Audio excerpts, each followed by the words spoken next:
جه دنگ امریکا ل واشنطن پایتخت بینر هجا ام خلک کنوی جه برنامه کرد کنکشن جوارا پیشکش دکن سلاوی من صالح دمیجرو ین هفکارا من بفراو نوری بله بینرانی خوشویز امروز برنامه کی دیکی کور کنکشن که لکومالک هوالو راپورتی سرنج راکش پیکات و پیشکشتان دکین لوانج هوالو راپورتکان سبارت به دوین هوالکان لپیوند به شری اوکراینیا و هر وها کومالک گفتگو راپورتمان بو آماده کردون. ام هر وها بحث جزای زندان کرنا حتی خیرخواز عثمان کاوالا لترکیه دکنو ما پیامه که بیروس کرنه جی ده 3 سالی بشه کردی ده هیه.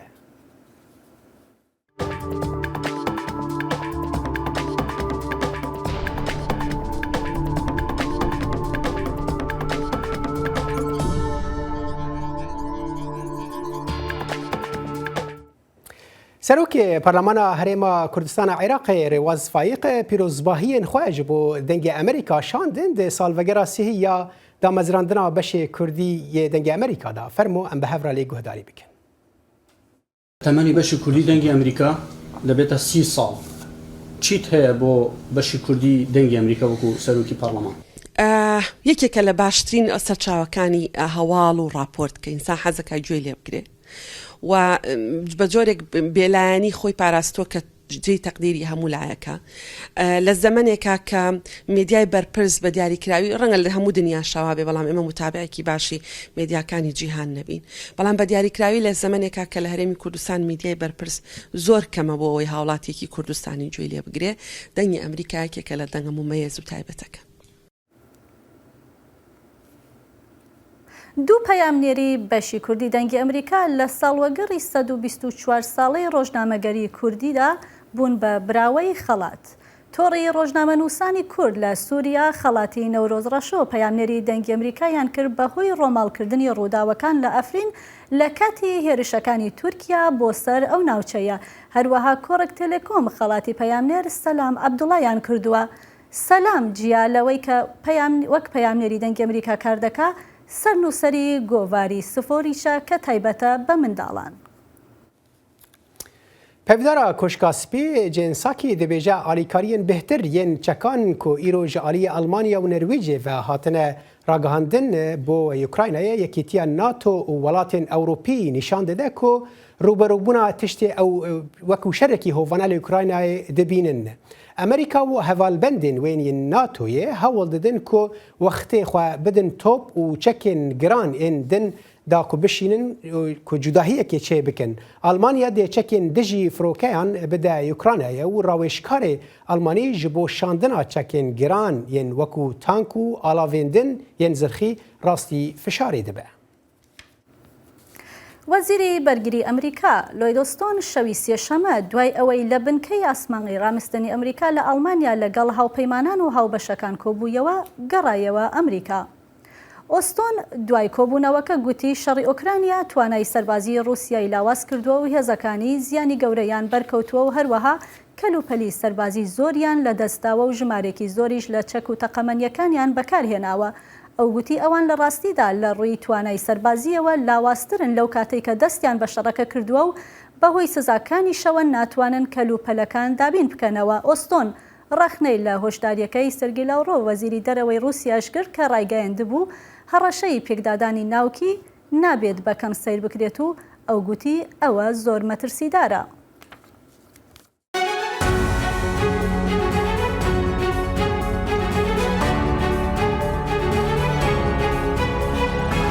چاوی واشنگتن بەرنامەیەکی هەفتانەیە لە بەشی کوردی دەنگی ئەمریکاوە ئامادە و پێشکەش دەکرێت. من بەڵێن ساڵح هەموو ڕۆژانێکی هەینی لەگەڵ پسپۆڕاندا تاوتوێی گەرموگورترین بابەتی ڕۆژ دەکەین لە پەیوەندی بە سیاسەتی دەرەوەی ئەمریکاوە. لەگەڵمان بن.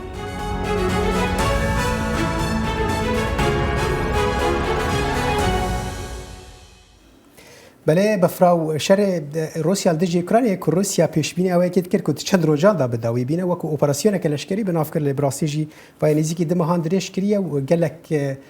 پیشبینی اوی کرد که زوزو بداوی نایه. بەڵێ ساڵح وەک دەزانی ئەمریکاش بەردەوامە لە یارمەتیەکانی بۆ ئوکرانیا. لە کاتێکدا رووسیا بەردەوامە لە هێرش و داگیرکاری ئۆکرانیا وەزیری بەرگری وەزیری دەرەوەی ئەمریکا لە گەشتێکدا سەردانێکی فیان کرد بۆ گەیاندنی پاکێجی نوێی یارمەتیەکانی ئەمریکا بۆ ئۆکرانیا و هەروەها لەگەڵ سەرۆکی ئەو وڵاتە ڤڵۆدیمیر زەڵەنسکی کۆبوونەوە. زانیاری زۆرتریش لەم راپۆرتەدا پێشکەشتان دەکرێت. جەک ئان دیپلۆماسی چمانە هەردوو ئەڤە یاکو هەردوو ئەندامên پایەبلندên rêveberiya Serok Joe Biden pêşkêşî Serokê Ukrayna Vladimir Zelenskî kirin di yêkem seredana xwe bo Kîyev ji dema destpêka şerî di dawiya meha Şibatê. Beriya civîna roja yekşembiyê Zelenskî hoşdarî da wan karbidestan ku destvala neên û her wesa bû. Wezîrê Ewlehiyê Lloyd Austin ragihan ku $713 milyon harîkariya leşkerî ji bo Ukrayna û 15 hevalbend û hevkarên wê hatine terxankirin. û Wezîrê Derveyê Amerîka Antony Blinken got Amerîka wê balyozxaneya xwe ya girtî li Kîyev dîsan veke. Roja duşembiyê Biden got ku kandîdek helbijartiye ku niha li benda erêkirina Kongresê de ye. Сьогодні в Києві в такий дуже відповідальний, важливий момент для Îro нас. li Kiyevê di demeke wisa girîng û dijwar de ye bo welatê me. Ez gelek spasiya Amerîka dikim, got alîkariya Ukrayna dike. Her wisa jî dixwazim spasiya Serok Joe Biden bikim ji bo piştgiriya wî ya kesane ji Ukrayna re. Blinken got ku seredana wan kete heftiya heştemîn ya vî şerî de. بديتنا من اف دما جرينج بو ام لوربن دما جرينج بو جو اوكرانيا را جبو شري دما جرينج بو ام دانستاندرين راستو خو بهور كري بكن سبارت پشتوانيا ما لسر اولهيه ابوري حول مروفاني ودي سان دانستاندنا لسر فشار ام لسر روسيا دادنين بكن و پيشواجونان دبروكن شري دا Lê şirovekar dibêjin ev seredane li paş maye jiya hindek serkirdeyên Ewropî. Hindek welatên dinyên Ewropî balwêzxaneyên xwe vegerandine kêfê. Di cîhaneke rastî de hûn dixwazin Amerîka di pêşengiya van pêngava de bibînin. Ew ne yekem balwêzxaneyek ku berî şerê ji Ukrayna derkeve û ya dimahekê bû ku vegeriya. Hin şirovekarên din jî dibêjin ku ev ragihandinên dîplomatîk giringin. Yek ji pirsên here giring ewa ji encama kombûnê diyarkirî ew Amerîka behsî amadekariyan bû hinartina diplomatan bû Ukrayna diket heta bû demekî Kurd. Hinartina diplomata ji nişkekê ve bû Lviv bû danana konsulxanê li wêrê ev e di rastî da diyarkirina piştevaniyeka mezin e bû hikûmeta Ukrayna û gelê Ukrayna ku pêgiriya Amerîka berdewam e. Roja duşembiyê Koçka Spî got ku ev harîkariya wê berdewam bin lê dibe ku di zêdebûna pevçûnan de bêne guhertin. Di derbarê planameya bê ka wê çawa xuya bike û tê de çi were pejirandin ez dikarim bêjim ku ev plan hê jî bi tevahî nîqaş û pêşniyarin ku wê serok ji karbidestên xwe yên leşkerî werbigire û em ê wan bi kongresê re gotûbêj bikin. Ez di ne helwestek deme ku wê sînordar bikim. Lê kengî wê bi dawî bê ew ne diyar e. Lê daxwaza Zelenskî ji Amerîka ew bû ku pêtiviye ku Amerîka ji bo ewlehiya paşaroja welatê wî pêşeng be û gerantiyê bide. بۆ زانیاری زۆرتر لەسەر ئەم سەردانە دەڕۆینە لای هاوکارمان بەڵێن ساڵح. بەڵێن ئەو کاتت باش دەمێ بزانم ئەم پشتیوانیە سەربازیانەی ئەمریکا بۆ ئوکرانیا تا چەند گرنگن بۆ سەرکەوتنی ئەو وڵاتە لە ئەم شەڕەدا کە رووسیا سەپاندوێتی بەسەریدا. لەم هەلومەرجەی ئێستادا بەفراوە هەموو پشتیوانیەک بۆ گەلی ئۆکرانیا و بۆ حکوومەتی ئۆکرانیا گرنگجی تایبەتی خۆی هەیە بە تایبەتی ئەم پشتیوانیە لەشکریانە بەڵام دەمێنێتەوە سەر ئەوەی ئەو بودجانەی کە تەرخان کراون بۆ پشتیوانی ئۆکرانیا چی دەنێرێت ئەو چەک و تەقەمانیانە چین چکە گوێمان لە زۆرێک لە سەرکردەکانی ئۆکرانیا بووە داوای چەکی پێشکەوتوو دەکەن داوای موشەکی دوراوێژ دەکەن داوای تانکی پێشکەوتوو دەکەن هەروەها داوای سیستمی دژە ئاسمانی دەکەن بۆ بەرەنگاربوونەوەی ئەو هێرشە ئاسمانیانەی کە حکوومەتی رووسیا دەیکاتە سەر وڵاتەکە ئەمە بێلەوەی کە داوای فڕۆکەی جەنگیش دەکەن کەواتە تەواوی پرسەکە دەکەوێتە سەر ئەوەی چ جۆرە چەکێکە کە دابین دەکرێت بۆ ئۆکرانیایەکان. بەڵێن دەمێ بزانم ئەم پشتیوانیە لەشکریانە بەسن بۆ سەرکەوتنی ئۆکرانیەکان؟ بێگومان هەروەکو پێشتری ئاماژەم پێکرد کاریگەریەکی زۆر گەورەی دەبێ بەسەر ئاڕاستەکانی شەڕەکەەوە سەرکەوتن یا سەر نەکەوتن بەڵام لە هەمووی گرنگتر ئەوەیە شانبەشانی ئەم پشتیوانیە لەشکریانە گەمارە و ئابوووریەکانی کە خراونەتە سەر رووسیا ئەمەش بەشی خۆی گرنگە لێرەدا پێویستە ئاماژە بەوە بکرێ ئەو گەمارویانە لەگەڵەوەدا کە کاریگەریەکی زۆر گەورەی هەبوو بەسەر ئابووری و بەسەر دارایی رووسیاوە بەڵام هێشتا نەگەیشتۆتە ئەوەی کە بگوترێ گەماروی بواری وزە دراوە لە رووسیادا سەرچاوەکانی داهات لە ڕێی وزەوە کە رووسیا هەیەی سەرچاوەیەکی ئەجگار گەورن بۆ دابینکردنی بودجە بۆ ئەم شەڕەی ڤلادیمیر پوتین سەپاندوێت زۆر باشە بەڵێن ئەگەر بکرێ بە کورتی پێمان بڵێ وەک دەزانی لەسەر پرسی ئۆکرانیا دابەشبوونێک هەیە بۆ نمونە وڵاتی چین یا هندستان وەک هەندێک وڵاتی تریش نەهاتوونەتە ڕیزەوە بۆ بەرەنگاربوونەوەی ئەو شەڕانگێزیانەی رووسیا کە بەرامبەر ئۆکرانیا دەیکات ئایا ئەم وڵاتانە دەتوانن بەردەوام بن لەسەر ئەو جۆرە سیاسەتانەی خۆیان؟ بەردەوامیان کەوتۆتە سەر درێژە پێدانی بەرژەوەندیەکانیان هەر یەکێک لە وڵاتانی کە جەنابەت ئاماژە و پێکردن بە شێوەیە لە شێوەکان ناکۆچیەکانی نێوان ئەمریکا لەلایەک و چین لەلایەک ئەمریکەکە لەو هۆکارانەی کە چین هەتا ئێستا نهاتۆتە ڕیزەوە هندستان کۆمەڵە بەرژەوەندی تایبەتی هەیە بەرژەوەندی لەشکریە بەرژەوەندی ئابووریە هەروەها بەرژەوەندی تری بازرگانی هەیە لەگەڵ وڵاتی رووسیادا لەبەرەوە ئاسان نییە کە بگوترێ هەروە بە زوویی دیان و پێشم وایە ینی ئەگەر بێت و بەڵێن زۆر سپاس بۆ زانیاریەکان سپاس بۆ بەڕێزت بەرپرسن ئەمریکی دەبێژن ئەو پر بە خەمن لە دۆر تندوتژیا کۆ لە ئۆرشەلیمێ دەبە لێ بەلێ بە ساربوونە هەردوو حکوومەتین ئیسرائیلی و فلەستینی و بالکیشاندنا لە سەرانسەری جیهانی لەسەر شەرێ لە ئوکراینایە دەبە کۆ ڕێڤەبەریە بایدن نکارە بە پر تشتان بکە ji بۆ ژنوڤە دەستپێکردنا پەیڤەژوویە ئاشتیە یا ڕۆژهڵاتە ناوین راپۆرتا پەیامێرە دەنگی ئەمریکا لە کۆشکا سپی پاچی ویدا کۆسوارە ئاگاهین بهتر هەنە شەڕ و پێکدادانی ڕۆژی هێنی لە نێوان حکوومەتی ئیسرائیل و خۆپێشاندەرانی فەلەستینی لە خانوبەرەی ئەلەقسا شوێنێکی پیرۆزی قۆدس لە ئۆرشەلیم ڕوویدا لە مانگی ڕەمەزاندا توند و تیژی سەرانسەری حەوتوو سەدان فەلەستینی و چەندین پۆلیسی ئیسرائیلی بریندار کردووە پشتیوانانی گروپی میلیتانی حەماس بەنێو غەزەدا ڕێپێوانیان سازدا ترس لە پەرەسەندنی خراپتربوونی دۆخەکە زیاتر بووە بەڕێوەبەرایەتی بایدن بە جددی داوا لە هەردوو لایەن دەکات گرژیەکان کەم بکەنەوە وتەبێژی کۆشکی سپی بە دەنجی ئەمریکای گوت ئێمە بەردەوام داوا لە هەردوو لایەن دەکەین دان بە خۆیاندا بگرن خۆیان لە کردداری وروژاندن و زیادەڕەویکردن بپارێزن و پارێزگاری لە حرام ئەشریف بکەن. زوویەکی ئەم حوتووە ئیسرائیل وەڵامی هێرشەم و شێچەکانی میلیتانانی فەلەستینی بە هێرشی ئاسمانی دایاوە کەمە گەورەترین ئاڵۆزی لە وەتامانجی پێنجی پارەکە بووە کە بۆ ماوەی 11 ڕۆژان لە نێوان ئیسرائیل و حەماسدا ڕوویدا. بەڕێوەبەرایەتی بایدن خەریکی وتوێژ لەگەڵ لایەنەکانی خۆرەڵاتی ناوڕاست بۆ و هێشتاش وتوێژێکی کۆشکی سپی لە نێوان کاربەدەستانی باڵای ئیسرائیل و فەلەستین لەبەرچاو دەگرێت ئەگەر دۆخەکە گونجاو بێت وەک گوتەبێژی ئەنجومەنی ئاسایشی نیشتمانی بە دەنجی ئەمریکای گوت بەڵام بە تیشی خستنە سەر شەڕ لە ئۆکراینەوە کارە گرنگەکانی تر وەک چاکبوونەوە لە پەتای کۆرۆنا وێ ناچێت بەڕێوەبەرایەتی بایدن لەو کاتەدا بۆ دەستپێکردنەوەی وتوێژەکانی ئاشتی پێداگری بکات. بە لەبەرچاوگرتنی ناکۆکیری وانفەت و حەمەس و هەروە حکوومەتی ئیسرائیل و دۆخی لاوازی سیاسیان بەڕێوەبەرەتی بایدن تەنیا دەیەوێت هەندێک خاڵ دەستنیشان بکات و ئەو شتانە وەدەست بێنێت کە بەکردەوە دیێنەدیە تا بە جێگەی ئەوەی بەڵێنیان پێ بدات وانیشان بدات کە جۆرە قۆراغێکی نوێی ئاشتی لە خۆرهاوڵاتی ناوەڕاستدا هەیە. ئەوەش گۆڕانێک لە بەرامبەر هەڵوێستی بەڕێوەبەرایەتی ترامپە کە جەختی لەسەر پەیماننامەی ئابراهام کرد وا تا ڕێکەوتنەکانی ئاساییکردنەوەی نێوان ئیسرائیل و چەندین وڵاتی عەرەبی دراوسێ کە گوتی پێشەنجێک بەرەو ئاشتی خۆرهەڵاتی ناوەڕاستە سەرڕایەوەی فەلەستینیەکانی لە وتوێژدا بەشدار نەکرد.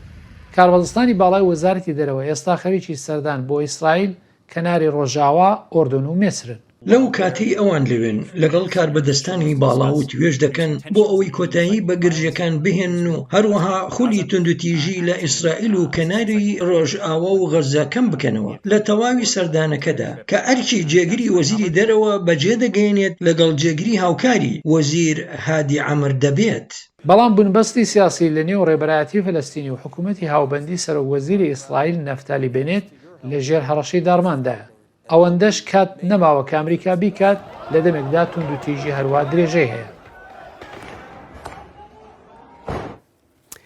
ناکۆکیان دناڤڕا ئیسرائیل و فلەستینیان دا نەیەن ئێرۆنە ئەو ڤەدیگەرن بە دەهان ساڵ بەرێ و ئەمریکا ژی هەر هەوڵ دایە کۆ چارەسەریەکێ ji هەردوو ئالیان ڕای ji وا ناکۆکیان را ببینە ji بۆ ئاگاهی بێتر divê derbarêda niha hevkarê min dexîlê şemo bimiraye dem baş dexîl ئەمریکا و rêveberiya Biden niha çawa nêzîkî van girjî û aloziyên di navbera ئیسرائیل و فلەستینیان da dibin. بکورتی ئەو هەوڵ بدەک و گرژی نەگەها ڕادەیەک و شەڕێکی مازن چێبەوک و چەند ساڵی ڕابردوومە بیسەر چەند ساڵە جارێکی شەڕێکی مازن دنێبەرە ئیسرائیل و فلەستینیاندا ڕوو دەب تایبەت حەماس و حزب الله و ئێریشی ئیسرائیل دکن ئەڤە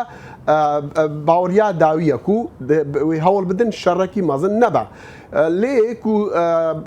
ڕێڤەبەریا بادن سەنگیا خوا هەمووی دەینە سەر هەندێک و کێشەیە فلەستینی ئیسرائیلی نەها چارەسەر بە ئەس باوەڕ ناکەم ئەو سەنگی وێ هەبەت ژبەر چەند ئەگەران یەکژی ئەف مەسەلا شەڕی ئوکراینە هەموو نەها حکومەتا بایدن مژولی وەیە یعنی پرسێک جیهانی مەزنە کێشەیەک جیهانی مەزنە سەنگی لەسەر وەیە یا دواژی لە ئەمریکا نەها چەند دەمێکی کورتی هەڵبژاردنێن دەمێ نیڤیەن کۆنگرسی ئەمریکی دەست بێ بکەن دیسان ئەمریکی وێ مژولی وێ بن لۆما ئەس باوەڕ ناکەم و گەلک سەنگی بکەفتە سەر مەسەلا ئیسرائیل و فلەستینیان باشە دەخیل ئەم دەزانین کو ئەف پرسکرێک وەکمە گوتی نە پرسکرێکە ئیرۆ دۆها بە دەهان ساڵ داڤێرا فلەستینی و ئیسرائیلاندا دەبە ئەمریکا چه حاضری چه تشتێکی چارەسەریەکە حاضر ji بۆ هەردوو ئالیان هەیە کۆ هەردووان ژی ڕازی بکە دە هەمان دەمدە. ڕاستیژیم ئەم نابیسم چ چارەسەری هەنە پشتی ئەو چارەسەریە سەرۆکی بەرێ جۆرج بۆش ڕاگەهاندی و دوو دەولەت پێکڤە بژین دوێ هەرێمێدا بە ئاشتی ئەو چارەسەریە هەری وەکوبین پراتیک و لاجیک بوو ji بۆ مەسەلا ئیسرائیلی فلەستینیان و باوەڕ دەکەم هەموو ئالیە نێفنەتەوەیژی ئەوانە پەسەند کردیا ئەتانەها بتر شوێنینە و باشتر ژێژی نابە. بەشێک چارەسەری ئەوە کۆ پەیوەندی ئیسرائیل و عەرەبان بە هەڤرە باش بە ئەم دەزانن دەخیل کۆ سەرۆکێ بەرێ دۆناڵد ترامپ ڕێکەفتنێک دەناڤێرا ئیسرائیل و هەنێک وڵاتێن عەرەبی دەدا بناوێ ڕێکەفتنا ئەبراهام ڕەوشەوەی ڕێکەفتنێن هات چاوەیە دە سەردەما سەرۆکتیە جۆ بایدندا. ئەس باوەڕ ناکەم پێشکەتن هەنە من چ پێشکەشن دوێ بوارەدا نەبیستنە لێ وەکو تەژی گوت ئەو دەمێ ڕێڤەبەریا سەرۆکێ بەرێ دۆناڵد ترامپدا و بەتایبەتیژی هەوڵێن زاڤای وی کۆشنەر بوون ji ber ku ئەو بخوا cihû bû hewlek gelek taybet hadan ji bo çend welatên kendavî bikevne rêketinê bi İsraîliyan re û çêbû ew çêbû lê niha divê rêveberiyê da tiştê nû heye ez bawer nakim tiştê nû hebe divê buwarê da wekî me gotî kêşeyên ku nihayê cîhanê hene gelek mezin in bawer nakim ew sengiyê danin ser wê kişî çûka rastiyek heye mesela İsraîlî Filistîniyan bûye meseleyek bê çareserî و هیویژی نینە کو چارەسەری هەبە لۆمان هەوڵە هەرە مەزن و هەوڵە هەرە یەکەم ئەوەیە و شەر چێنەبە مەزن چێنەبە هەرکو ئەمریکا هەوڵ دە چارەسەریکە بدە جارێکدن پرسکرێکە گەدن دەردکەوە هەوڵێ گەلک سپاس بۆ ئاخافتنێت تا دەخیل سپاس سەرچاوان بەلێ بەفراوە تزانی کۆ براسیژی وەک دەخیل گوتی پرسکرێکەکە ینی هەر جارێکی ئەمریکا هەوڵ دە چارەسەریە ڕەوشە فلەستینی و ئیسرائیلێ بکە جارێکدن پرسکرێکێک دەردکەوە و بەڵێ ساڵە وەک دەخیل و ئێوەش باس ئاماژەتان پێکرد شارەزایان پێیان وایە کە شەڕی ئوکرانیاش لەوانە ببێتە هۆی ئەوەی ئەمریکا کەمتر سەرنج بخاتە سەر پرۆسەی با بڵێن ئاشتی لە خۆرهەڵاتی ناوەڕاست هەروەها هەواڵی گرنگتریشمان هەیە لەم بەرنامەیەدا هەواڵێک سەبارەت بە چالاکوانێکی تورک کە ڕوبەڕووی سزایی هەتایی زیندان بووەتەوە لە تورکیا بەڵام پێش ئەوە با بڕۆینە لای ناوبڕێکی کورت و دەگەڕێینەوە لاتان. زایڵی داهێنان بەرنمەیەکی فەرهەنگی و هوەری بەشی کوردی دەنگی ئەمریکا. من ئاسۆ جەبار لە واشنگتن دیسیەوە هەردوو هەفتە جارێک دەبمە میوانی ماڵەکانتان لەگەڵمان.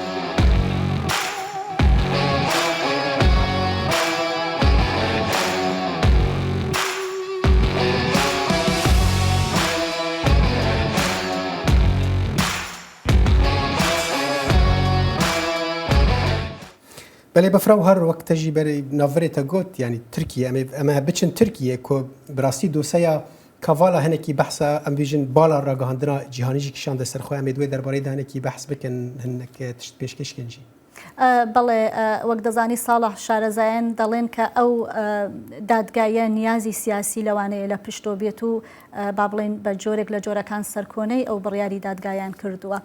عوسمان کاڤاڵا چالاکوانی تورک ڕۆژی دووشەمە بە تۆمەتی هەوڵدان بۆ ڕوخاندنی حکوومەت و دابینکردنی پارەی ناڕەزایان لە دژی حکوومەتی تورکیا لە دادگایەکی تورکیا زیندانی هەتایی بەسەردا سەپێنرا و ئەمەش لە کاتێکدایە کە دادگای باڵای ئۆروپا دەڵێت دادگاکە نیازی سیاسی لە پشتەوە بووە. گرتنی کاڤاڵا لەلایەن تورکیاوە پاڵپشکەرانی کاڤاڵای سەرسام کردو ئەو بۆچوونەی بەهێزتر کرد کە تورکیا پرۆسەیەکی دەستگیرکردنی هەڕەمەکی دەست پێ کردووە. سەرکردەیەن ئۆپۆزیسیۆنا تورکیە سۆزدانەک و هەوڵە بەتاڵکردنا جەزایên dijî خێرخواز عوسمان کاڤاڵا û heft kesên din bidin. Ji bo agahiyên bêhtir divê derbarê de niha hevkara me Özlem Yasak bi me re ye dem baş Özlem agahiyên dawî divê derbarê de çi ne?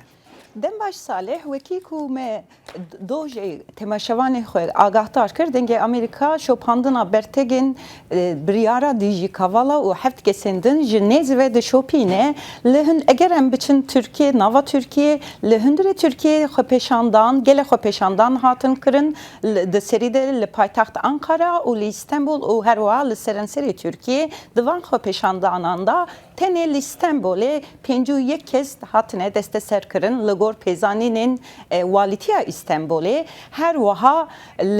û opozisyona Tirkiye daxuyaniyên xwe dijî desthilatdariya hikûmeta Erdogan û dijî biryarê bi tundî berdewam dikin. Belê Özlem Amerîka em warin ser helwasta Amerîka divê derbarê de Amerîka xemên xwe derberî bûn li dor vî cezayê dijî Kavala. Yani li Amerîka behsa çi dibe divê derbarê de? Belê bi rastî ne tenê li Amerîka lê di asta navneteweyî de em dikarin wekî hûn dizanin do berdevkê Wezareta Derve ya Amerîka Ned Price bi daxuyaniyekî nivîskî bi tundî biryar şermezar kiribû û ji Tirkiye xwestibû ku dem û dest Kavala berdin her wiha gelek welatên Ewropî û rêxistinên mafên mirovan yên navneteweyî jî bi rastî em dikarin bêjin ku biryara dijî biryara cezakirina Kavala bandorê li ser siyaseta navxwe ya Amerîka jî dike wek dengê Amerîka me bi di çavkaniyên çavkaniya peyviya pisporên peywendiyên ser Tirkiye û ser Tirkiye wan gotin ku tevî ku naveroka Price gelek xurt bû lê dîsa jî têr nake her wiha çavkaniya ku me ev berdeka îro hûsa nîşanda senatörê demokrat û Belê Özlem yani em dizanin anha girjî û nakokî bilindin wekte jî got ser asta Amerîka Tirkiye navnetewî Amerîka hewla dîplomasî kiriye divê derbarê de gelo pêşbîniya wekê dibin ku berpirsên Amerîkî û Tirkiye di van demê nêzîk de kom bibin bi hev re? Belê bi rastî 18 Nîsanê da Wezîrê Karê Derveyê Tirkiye Mevlût Çavuşoğlu ragihandibû ku ew ê 18 Gulanê de were serdana Washingtonê bike pişra jî Wezareta Karê Derve ya Amerîka ev daxuyaniya Çavuşoğlu pişrast kiribû lê çavkaniya ku me bi do teklî daniye ji Wezareta Derveyê Amerîka ku nexwest navê xwe eşkere bike got ku gelek piştî biryara Kavala bi taybet gelek givaştinên ji civatên sivîliyên Amerîkî hene ku ev her hala ew lê bes komelên civîk nikarin sivîl nikan şekî bikin gelek givaştin û daxwaz hikûmetê hebe xala te zelal bû gelek spas gelek spas dikin. چوار ئاسمانەوان ڕۆژی چوارشەمە پێش ڕۆیشتن بۆ وێستگەی وڵای نێودەوڵەتی سواری کەپسولی دراگۆن لەسەر موشکی فالکۆن 9 دەبن. ئاسمانوانانی ناسا کلت گرین و جەسیکا واتسۆن و ڕۆبرت هێنس و ئاسمانوانی ئاژانسی ئۆروپا سامانتا کریستۆفۆرتی دەڕۆنە وێستگەی وڵای نێودەوڵەتی. هەڵدانەکە لە فلۆریدا دەبێت و دوای 16 کاتژمێر لە هەڵدانەکەش بڕیارە بگەنە وێستگەی وڵایی نێودەوڵەتی. ایلان ماسک کسی هری مالدار لی جهانه و خودی کمپانیا اتومبیلین الکتریک تسلا و هنه کمپانیین دن دبا خودی تویتر جی پشتی کوی به 44 میلیارد دلار او کری. ماسک گوته بو به ویسته تویتر به کمپانیه که تایبت داکوکار به باوری لگل بکارهنرین خواه آوا بکه دواری آزادیا در برینی دا. پشتی کرینا ویا تویتر گلک پرس لدور سبروجا تویتر و گوهرتنن که ده ببن درکتن پیش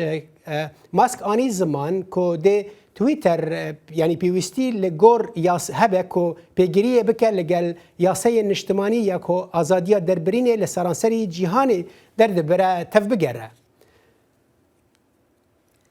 جبو شیروکرنا و مجاره نها دلشاد عثمان شارزای اولکاریا انترنت بریا سکایپ جه ورجینیا بمرایه دم باش ما مستد دلشاد تو دبیجی کرینا ایلون ماسک یا تویتر و چه گوهرتنه ده تویتر ده بکه؟ دم باش ورا انا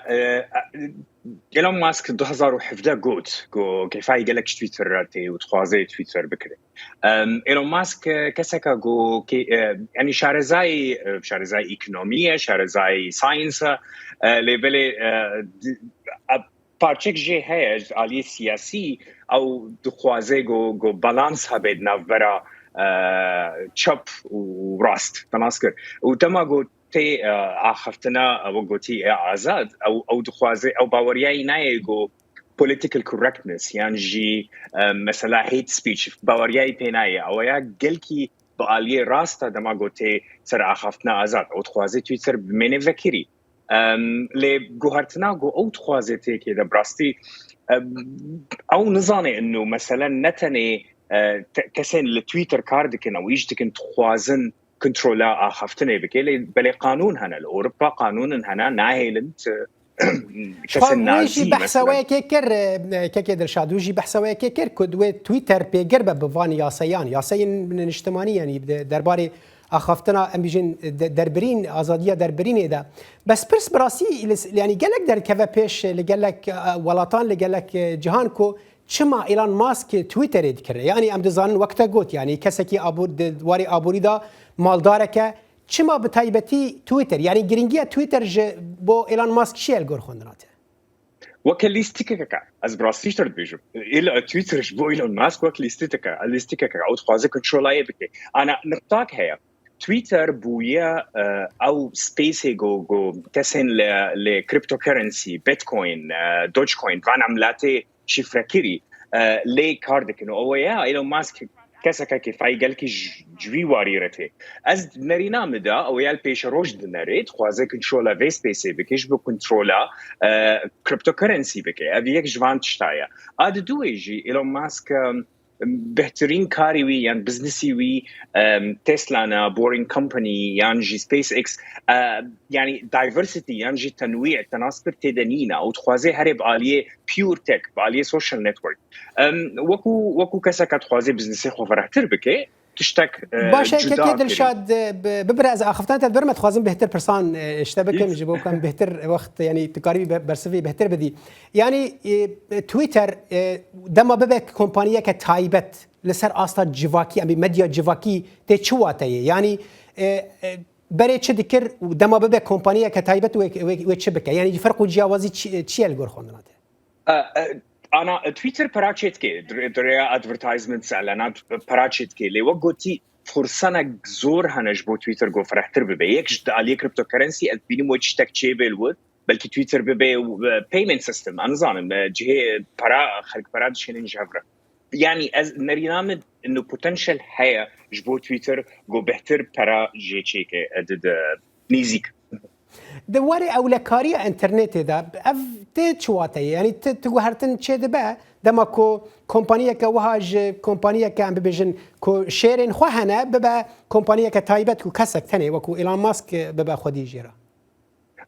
من باورا گوهرتن جوی علی ویچی به تویتر پلتفرم کی باشه جالی او لکاری پلتفرم کی ذکریه نوکا پلتفرم دی وک فیسبوک مثلا جارنا گرتیه جبولو جالی او لکاری جالی کارمنده از نبینم تو گوهرتن ویچی دلشاد سروكي بري دونالد ترامب كو تويتر او قد خكر بو نديش او بلاتفورم خو يعني بلاتفورم بكاربينا انها تبي جوتبو جيكو او يا قالكي نا بلاناك كل سر تويتر فغرا هناك اخافتن تي جوتن كو رنجا ایلان ماسک به لە ترامپ ڤەگەرە چ دەبێژیت vê derbarê ترامپ derket got ku ez naxwazim vegerim Twitter divê vir em piştî nas bikin nu Trump dema got wan wî derxistin ji Facebook Twitter çû platforma xwe çêkirin avê Truth ew jî yanî platformeke civakî ye û Trump keseka kê xelk gelkî dixwazin bixwînin çi ew dike nas çi dinivîse ji bo wilo wekû business wekû kar baştir e jêra gol ser platforma xwe bimêne û nevegerê Twitter me bawer Trump wê vegerê Twitter belkî 2024 dema intixabat carek dî election çê bin belkî vegerê bes an ez nabînim Trump vegerê برای خالت زلال بو دلشاد عثمان شارزاری اولکاری انترنت تجویلات ورجینیا مربوی گلک سپاس بو دماته سپاس سپاس بله بفراو یعنی براسیس شکی بالکشه یعنی کسک وها مالدار لدنیای که تویتر جی دوان سالین داویدا گلک پیشکتن کرن یعنی نیسکی 200 میلیون کس روزانه تویتر بکارتین افجی پلتفرم که گلکی گرینگ جبو کسکی وک بەڵێ و هەروەها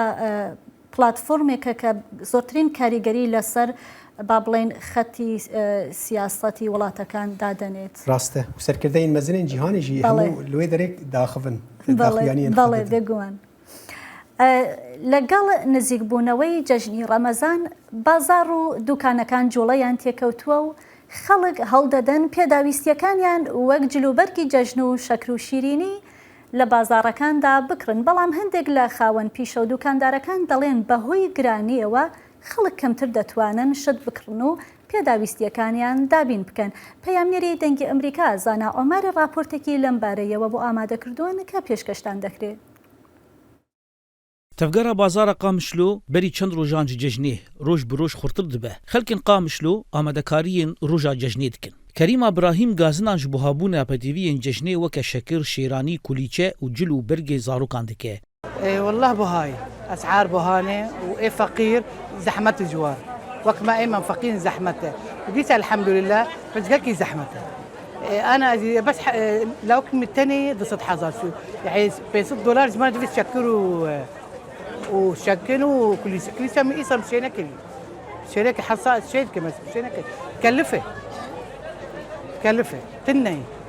بازرگانێکی جل و بەرگان لە قامشلۆیە تەکەس دکە گۆ ji ber kirîn û firotin bûye bi dolar ketina nirxê leyreya Sûrî dibe sedema got nirxê kelûpelan buha be li gorî wî bazirganî rewş bi giştî aloz e û krîzeke aborî li ser asta cîhanê heye lê nayê wê wateyê got firoşkar nirxê kelûpelan cil û bergan 2 qat û 3 qat bilind bikin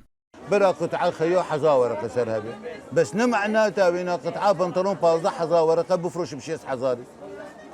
اف نابه كلية نابه فعلا ولو في بلدي بعض دكان اغلب دكان شاواي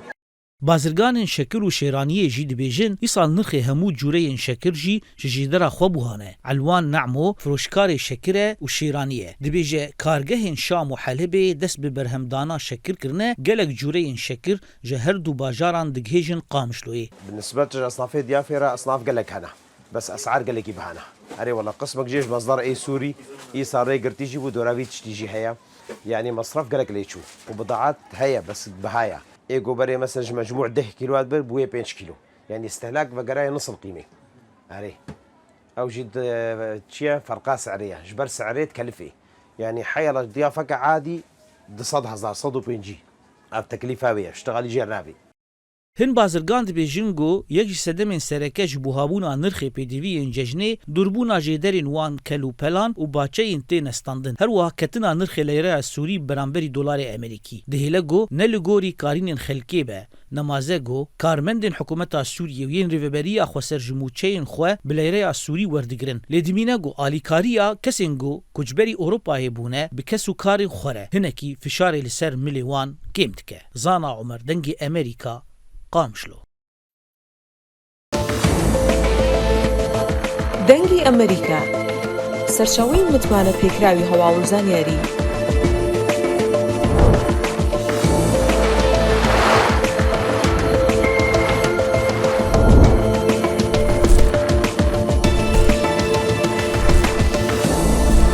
لە ماڵپەڕ و تۆڕە کۆمەڵایەتیەکانی دەنگی ئەمریکاوە ئاگاداری هەواڵ و گۆڕانکاریەکانی جیهان بە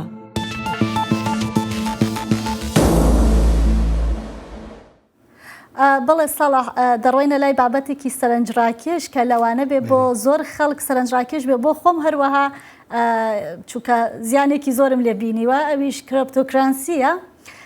بزانین دوای هەواڵەکان لەم بارەوە دوان ساڵین داویدا بە تایبەتی هەردوو ساڵین کۆرۆنادا و خەڵک لە ماڵی خۆ بوو gelek bazar doê derbarê de bû ez jî yek ji wan kesan bû salekê de min qezenc kir pişra min tiştê min qezenc kirî hemû ji destan û hinek ji perê xwe jî min ji destan min ta îsta qazancim nekirdiwe ziyan her hal bara binê bizanin ka kriptocurrency çi ye kriptocurrency diraveke dijîtal e ku ji hêla kriptografî ve tê ewlekirin ne pêkan e ku were sextekirin jî yan jî dubare xerckirin gelek diravên kripto toreyên nenavendî ne ku li ser bingeha teknolojiya blockchain kar dikin ku ji hêla bijin tor blokek yan jî tor glokeke cuda ya kompîteran têne bicihkirin taybetmendiyeke vê diyar heye ku yan diravên kripto ew ku bi gelemperî ji hêla tu desthilatdariyeke navendî ve nayê derxistin yan jî kontrol ji aliyê wan ve nayê kirin. Cryptocurrency Bitcoin, Ethereum, Dogecoin, Litecoin, Tether هەموو ئەمانە مانایان چین و بۆچی پێیان دەگوترێت کریپتۆکەرنسی بەگشتی وشەی کریپتۆکەرنسی واتە دراوی دیجیتاڵی تەشفیرکراو کە لەسەر سیستەمی بلۆکچین کار دەکەن کەواتە با بزانین بلۆکچین واتای چییە؟ بلۆکچین سیستەمێکی ئەلکترۆنی ئینتەرنێتە کە هیچ حکوومەتێک یاخود بانکێک و کۆمپانیایەک خاوەندارەتی ناکات پشت دەبەستێت بە کەسانێکی بێلایەن کە کاری ماینینگ دەکەن لەسەر کۆمپیوتەرەکانیان و بڕێک دراوی ئەلکترۆنی وەکو پاداشتی کارەکەیان وەردەگرن کریپتۆکەرنسی بەگشتی ئامانجی دروستکردنیان بۆ جێگرتنەوەی پارەی تەقلیدی دەگەڕێتەوە وەکو دۆلار و یۆرۆ و پارە جیاوازەکانی وڵاتانی تر لە سەرەتای دروستبوونیەوە لە ساڵی 2009 تاکو ئێستا لە کەم وڵاتی جیهان بە یاسا ڕێکخراوە هەر لەبەر ئەو هۆکارەش نرخەکانیان ناجەگیرە و بەرزبوونەوە و دابەزینی زۆر بەخۆیەوە دەبینێت بەڵام لەگەڵەوەشدا ئەگەر بیتکۆین وەکو نمونە وەربگرین نرخەکەی بەرزبوونەوەیەکی بەرچاوی بەخۆیەوە بینیوە کە لە ماوەی 13 ساڵی تەمەنیدا لە تەنها $1 گەیشتە نزیکەی $70,000 لە ئێستادا وڵاتێکی وەکو ئێلسالڤادۆر لە 100 پشت بە بیتکۆین دەبەستێت و تەنها بە بیتکۆین موچەی هەموو کارمەندانی حکوومەتەکەی دابەش دەکات سەرۆکی وڵاتەکە نایب بووکەڵی وەکو لایەنگرێکی سەختی بیتکۆین خۆی نیشان دەدات هۆکاری سەرەکی ئەوەی کە خەڵک و کۆمپانیا و گروپ و تەنانەت دەوڵەتانیش چاویان لەو دراوە ئەلکترۆنیانەیە ئەوەیە کە سیستەمی بلۆکچین گواستنەوەی پارە تێدا چاودێری ناکرێت و هیچ کەس و دەوڵەتێک نازانێت واڵەتەکان یاخود جزدانەکانی پارە خاوەنداریان کێیە و بۆ کێ دەگەڕێتەوە ئەمەش وای کردووە کە چەندین کۆمپانیا و گروپ بۆ کاری نایاسایی بەکاری بێنن و دەیان کۆمپانیا بە ناوی دروستکردنی پارەی خێراوە لە سەرانسەری جیهان سەتان هەزار خەڵک هەڵبەخەڵەتێن و پارەکانیان بخۆن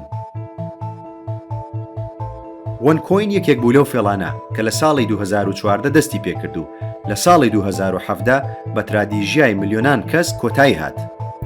زیاتر لە 3 ملیۆن وەبەرهێنە لە سەرانسەری جیهانەوە بەشداریان تێدا کرد و داهاتی کۆمپانیاکە گەیشتە نزیکەی $15 ملیارد ڕوجا ئیگنەتۆڤا خاوەنی کۆمپانیاکە بوو کە لە دەیان سیمینار و کۆبوونەوەدا بەشداری دەکرد و بەڵێنی بەوە بەرهێنانی دەدات کە بیان کات بە ملیۆنێر و دواتریش ملیاردێر We will write history and the cryptocurrency community will have to rewrite philosophy. ئێمە لێرەدا داهاتوو دەنووسینەوە ئێمە بەهێزترین و گەورەترین گروپین لە جیهان فەلسەفەی پارە ئێمە دایدەڕێژین ئەگەر ئەمڕۆ بەشداری وین کۆینست کردووە ئەوە سبەی دەبین بە ملیۆنێر ئێمە جیهان دەگۆڕین سەتان و هەزاران کەس بە قسە و دەرکەوتنەکانی هەڵخەڵەتان تاوەکو لە مانگی 11 2017 بە شێوەیەکی سەرسوڕهێنەر ون بوو لەو کاتەوە تاکو ئێستا هیچ کەس و لایەنێک نازانێت ڕۆژات چی بەسەر هاتوو لەکوێیە لە زۆربەی وڵاتانی تری جیهان هەمان سیناریۆ بە شێوازی جیاواز دووبارە بوونەوە لە تورکیا و ئەڵمانیا و رووسیا و کەنەدا $100 ملیۆن وەبەرهێنەران لە ناوچوون لە هەرێمی کوردستانیش کەسێک کە ڕۆژانێک هەمومان گوێبیستی ناوی دەبووین لە ناکاو ئیفلاسبوونی خۆی ڕاگەیاند و دەستگیر کرا پارەی سەدان کەسی خوارد و ئەنجامەکەی کونجی زیندان بوو سلێمان هەڵشۆی ئەو گەنجەی ناوچەی پشدەر بوو کە پارە و کەلوپەری لە خەڵک وەردەگرت و دەیکرد بە کاش. لە بەرامبەردا لە ماوەیەکی دیاریکراودا قازانجێکی بە خاوەن قەرزدەرەکە دەدا. سلێمان هەڵشۆی دانیشت وە گوێرەیە بۆ خۆی سەرۆک حکومەت و هیتلێری پشدەرەیە. بە گوێرەی زانیاریەکانی دەنگی ئەمریکا سلێمان هەڵشۆیی کە بە پۆلیسی ڕاپەڕێنی ڕاگەاندووە پارەکانی لە واڵەتێکی بیتکۆیندا داناوە و قازانجەکانی لەوێوە هاتوون. بەڵام واڵەتەکەی یاخود جزدانی پارەکەی هاکراوە و هیچ کۆنتڕۆلێکی بەسەرەوە نەماوە کە نزیکەی 30 ملیۆن دۆلاری خەڵکی تێدا بوو. لە کۆتایی ساڵی ڕابردوو سەرۆک بایدن داوای لە کۆنگرێس کرد کە کۆمەڵێک پێشنیاری بۆ بخەنە ڕوو تاکو بە یاسا ئاڵوگۆڵی کریپتۆکۆرنسی ڕێک بخات و چیتر پارەی خەڵک نەفەوتێت. لێنای تەمەن 7 ساڵ دوای جێهێشتنی قوتابخانەی لە ئیستادا ڕۆژانە ڕاهێنانی ئەسپسواری دەکات لەگەڵ باوکیدا و دەچێت بۆ ئەسپسواری ئەو دەڵێ ئەسپەکەی خۆش دەوێت و بەباشی ئاگای لێ دەبێت. هاوکارم ئەحمەد زێباری پەیامنێری دەنگی ئەمریکا راپۆرتێکتان لەم بارەیەوە پێشکەش دەکات.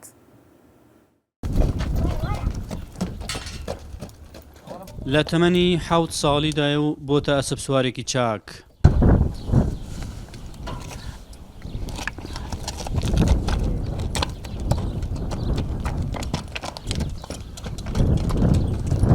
لەنیا دوای گەڕانەوەی لە قوتابخانە دەچێتە لای ئەسپەکان و چاوەڕێی باوکی دەکات تا ئەویش لە کار و کاسبی بگەڕێتەوە و پێکەوە ئەسپەکان ئامادە دەکەن و دەچنە دەرەوەی گوندەکەیان بۆ مەشق و ڕاهێنان.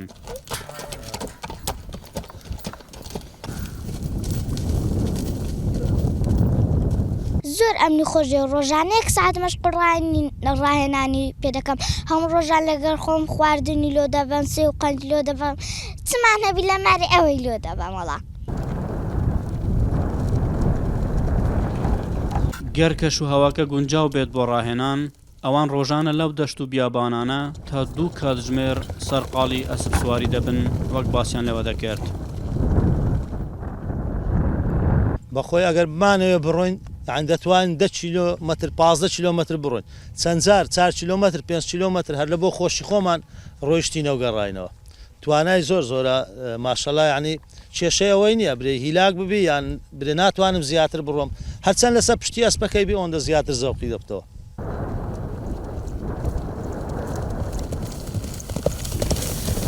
لە نییە ئاواتە خوازە ڕۆژێک لە ڕۆژان بەشداری لە پێشبڕکەیەکی نێودەوڵەتیدا بکات لە بواری ئەسپسواری بەڵام تا ئێستا دەرفەتی بۆ ناڕەخساوە. حەز دەکەم ڕۆژێکدا بێ بچمە دەرەوە وڵات لە بەشداری بکەم لە پێشبڕچێکی گەورە لۆ ئەوەی پێشبڕچێ بکەم بە شانازیەوە بەس یەکێک نییە لە تەمەنی خۆمدا بیتن پێشبڕچێ لەگەر بکەم زۆر حەز دەکەم ڕۆژێکدا بێتن لەگەر یەکێک بیتن لە تەمەنی خۆمدا بیتم پێشبڕچێ لەگەر.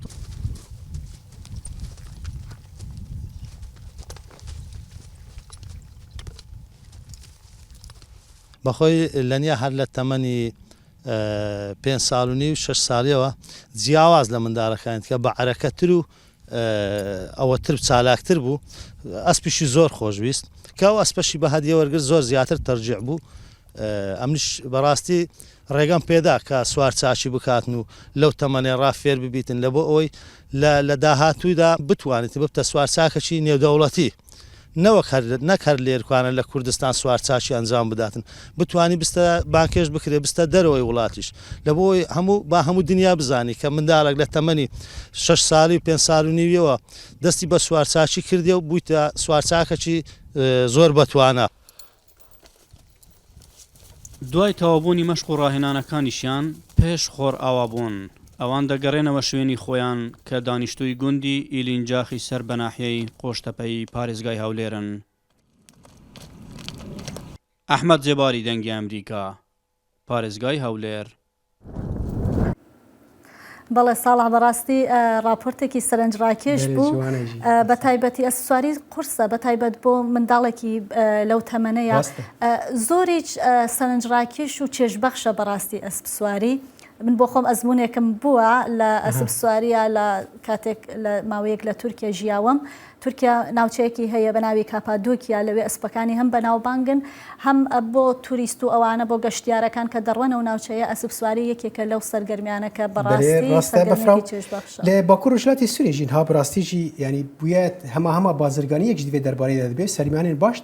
دکرین فرۆتەنا هەسپادەتینە بڕاستی ئێمە بخۆوەکو کەس تەجروبەیە من گەلێک ئێمە لەگەل هەسپان لێسکارم وێشترە بێژم تەجروبە من لەگەل کەران هەیە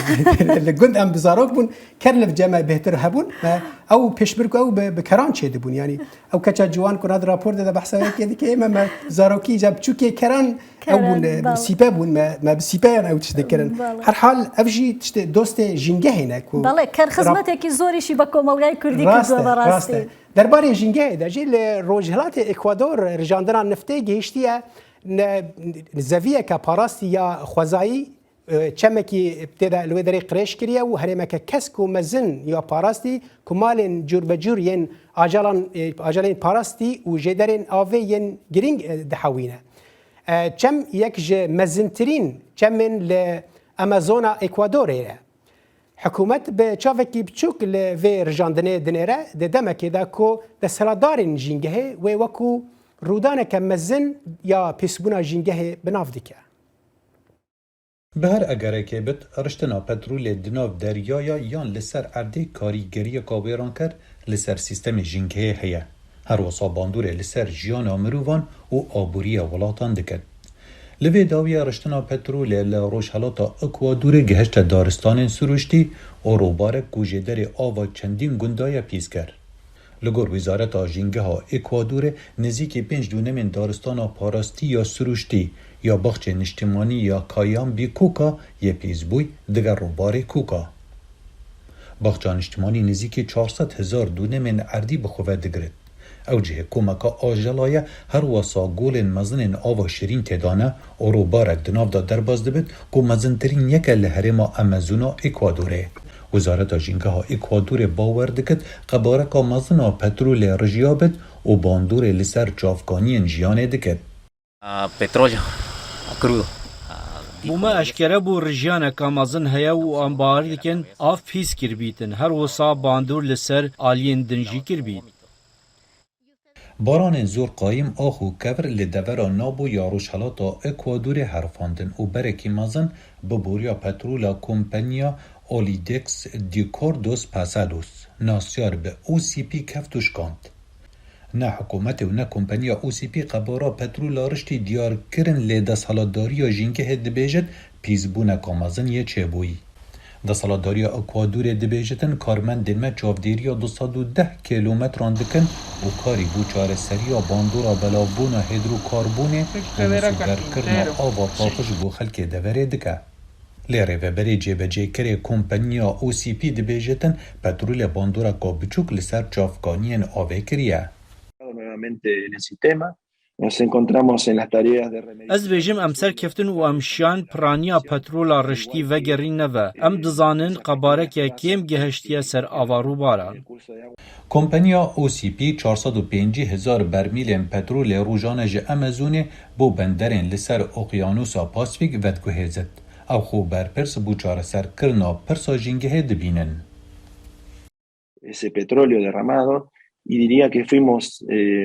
Me karîbû çareseriya ziyana avê û şînkahiya keftî bikin. Her wiha ziyanekêm awa bi devera di navbera rûbar û deryayê de ketî.